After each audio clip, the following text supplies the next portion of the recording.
სოციალურ ქსელში ტელეკომპანიები იმედი, რუსთავი-2, საზოგადოებრივი მაუწყებელი, ასევე საზოგადოებრივი მაუწყებლის აჭარის ტელევიზია და სხვა მედია საშუალებები აქტიურად ავრცელებდნენ საქართველოში ევროკავშირის ელჩის ეგრეთ წოდებულ სკანდალურ წერილს და აცხადებდნენ, რომ ამ წერილით ელჩმა აღიარა, რომ საქართველოს ევროკავშირში გაწევრიანების პროცესი ირაკლი კობახიძის ცნობილ განცხადებამდე 5 თვით ადრე თავად ევროკავშირმა 2024 წლის 27 ივნისის დასკვნების საფუძველზე შეაჩერა. წერილში, რომელთაც პაველო ჰერჩიცკიმ საქართველოს საგარეო საქმეთა სამინისტროს 5 ნოემბერს მიმართა, კითხულობთ. საქართველოში არსებული განსაკუთრებული გარემოებების გათვალისწინებით და 2024 წლის 27 ივნისის ევროპული საბჭოს დასკვნების თანახმად, რამაც საქართველოს ევროკავშირში გაწევრიანების პროცესის ფაქტობრივი შეჩერება გამოიწვია, გაცნობებთ, რომ საქართველოს მონაწილეობა ევროკავშირის დაფინანსებულ რეგიონულ პროექტებში უსაფრთხოებისა და ორგანიზებული დანაშაულის მიმართულებით შეჩერებულია. ანუ, ელჩი მხოლოდ დაეკრდნო დოკუმენტს, რომელიც ევროპულმა საბჭომ გასული წლის ივნისში მიიღო. ეს დოკუმენტი მოუწოდებდა საქართველოს ხელისუფლებას სიცხადე შეეტანა თავის განზრახვებში, შეეცვალა არსებულ მოქმედებათა კურსი, ვინაიდან ის საფრთხეს უქმნიდა საქართველოს ევროკავშირისაგან მივალ გზას და გაწევრიანების პროცესის ფაქტობრივ გაჩერებას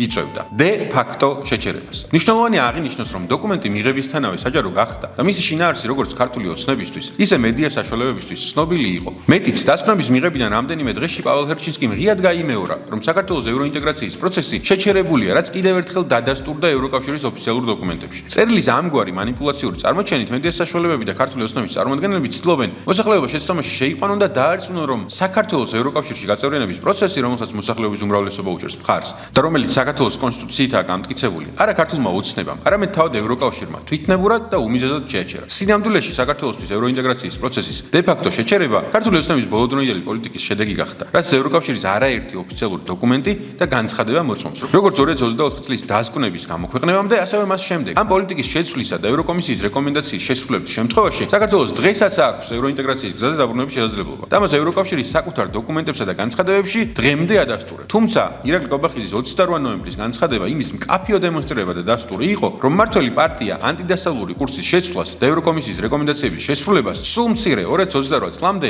აღარ აპირებდა. აღნიშნულმა ევროინტეგრაციის პროცესი ფორმალურადაც შეაჩერა. ხოლო ქართული ოცნების მიერ ანტიდასავლური რიტორიკის გაძლიერებამ და სხვა ევროკავშირის ღირებულებებთან შეუთავსებელი კანონების მიღებამ საქართველოს კიდევ უფრო დააშორა ევროკავშირს. უფრო მეტი დეტალი ამ ამბების შესახებ შეგიძლიათ ნახოთ ჯეოფაქტის სტატიაში. მანამდე გამოიწერეთ ეს არხი და დაელოდეთ სხვა გადამოწმებულ ფაქტებს.